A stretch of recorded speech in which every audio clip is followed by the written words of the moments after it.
The overall goal of this procedure is to perform the Focus Formation Assay in mouse fibroblast cell lines using a retrovirus to determine the oncogenic potential of a gene.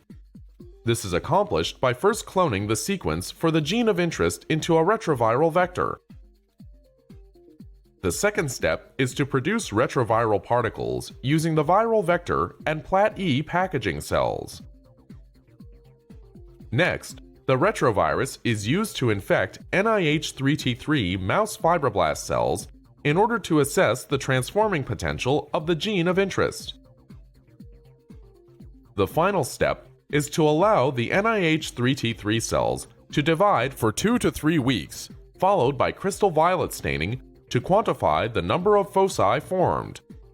Ultimately, the Focus Formation Assay is used to show if overexpression of a gene of interest is sufficient to induce density-independent growth in mouse fibroblast cells. This method can help answer key questions in the field of cancer biology, such as screening for the oncogenic potential of a gene. To begin, make the viral vector as described in the text protocol. Then, establish Plat-E cultures from frozen cells by quickly thawing Plat-E cells in a 37 degrees Celsius water bath, and then transferring to a 15 milliliter conical tube.